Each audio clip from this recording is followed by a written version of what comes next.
Welcome to Sculpting Thoughts Syntax Series. Today we're going to finish going over grammatical relations, or parts of speech, which are one of the syntactic category systems that we can organize words into. There are generally two views about the nature of these categories. The first is that the first believes that categories are pre-established. In this view, there are innate categories that are universal in nature between all languages. The second view is that there are not pre-established categories. Each language creates its own categories, but this doesn't mean that there aren't similarities between the languages. There still could be. But either way, this is a theoretical topic for another day. When it comes to these categories, it's important to separate them into two major categories, which is open and closed. So open can accept new members, and closed can't accept new members. Basically, it's a fixed category. For English, nouns, verbs, and adjectives all belong in the open category, but some Austronesian languages have closed verb categories.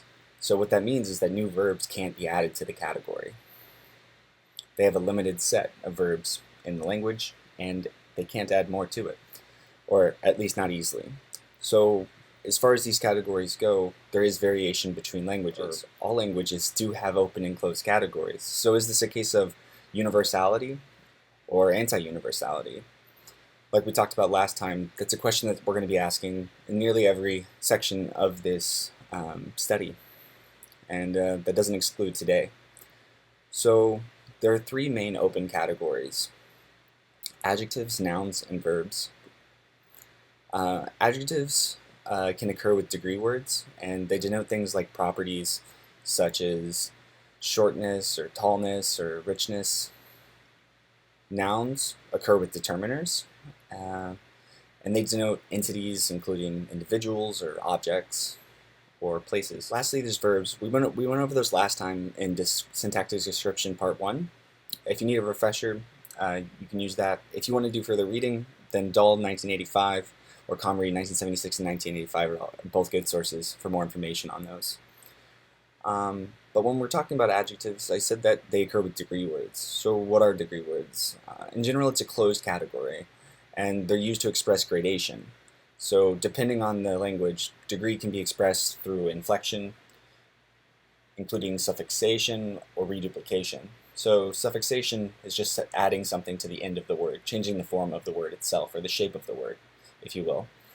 And then reduplication is saying the word more than once, so something like cute, cute. That's the case that occurs in Hawaiian languages. It can also occur with degree words, like really, and that's what we do in English. For nouns, I said that they occur with determiners. So what are determiners? That's also a closed category, and it helps narrow down the reference of nouns by providing information about definiteness and specificity. Definiteness and specificity can be marked in other ways as well, including suffixes and even tone in some languages, where changing the tone can change it the different amount of definiteness or specificity. One important note that you can think about here is that you wouldn't want to confuse homophones. So there are words in English and other languages like dance that are both nouns and verbs. And that doesn't mean that they're the same word, but they're both nouns and verbs. They're two separate words, and they're used differently. Next, I want to get into the less main categories. I wouldn't call them lesser, but they're less well known just because they don't occur in a lot of European languages. So that'll be adjectival verbs and superverbs. So adjectival verbs are kind of what they sound like. They denote properties, or their properties are expressed by a category that can occur with both degree markings and tan markings. And the important thing here is and. Words of this type have features of both an adjective and a verb, but they only denote properties. So note, you can't say that a word is both an adjective and a verb, because calling it a verb means accepting that it can have tan markings, and that it cannot have degree words. Likewise, you can't say it's an adjective, because calling something an adjective is saying that it can have degree words or markings and cannot take tan markings. So something's an adjectival verb when it can take both. It can have both degree markings or degree words and tan markings. And that's quite different from adjectives or verbs. Languages like Mandarin and Korean have this. They have nouns, verbs, and adjectival verbs, but they don't have adjectives that are not verbs. There are other ways of expressing this, but adjectival verbs is one of the most common ways to talk about it. And what that means is something like making the word red into a verb, where the light redded, or something like that. That's a pretty close similarity that you can kind of imagine. So what it would mean is that the light turned red, so the light redded. And so that word would be both an adjective and an adjectival verb, not an adjective and a verb, but an adjectival verb. And note that that's not exactly what it does because it's in English, but trying to pull it over as closely as possible, you can kind of experience it a little bit in English. Next, there's superverbs. So superverbs are also a little different. So they can occur with tam markings and degree markings. Languages that have adjectival verbs also have true verbs, but languages with superverbs, like Hawaiian, don't.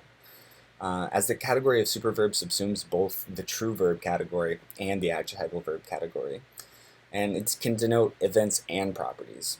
And so what's important about this to note is that in these languages, there are nouns and superverbs. There aren't categories like noun, verb, and adjectival verb like in Mandarin or Korean, but instead just noun and superverbs. The last concept that I want to talk about has to do with hierarchies, and that's something that we're going to be talking about for the remainder of these videos. This one is by Hengeveld in 2004, and what it says is that if a language has a category to the right, then it has to have all of the categories to the left. It entails it. So if something in this list here, for instance in this verb, noun, adjective, and adverb list here with these arrows, and I'll always demark it with these arrows as it is also marked that way in the literature. If it has a noun, then it will also have a verb. If it has adjectival categories, then it will also have nominal and verbal categories as well. And this nominal here just means noun category, and verbal and adjectival, you can see where those come from. And if it has an adverbial categories, then it's exactly what you guessed. The language would probably have adjectival, nominal, and verbal categories as well. But it's important to note that this isn't agreed upon in the field. A lot of people disagree with this, and there's very little consensus about the true nature of how this works. But it's important to at least get the concept down of hierarchies, because it's very important in syntactic description.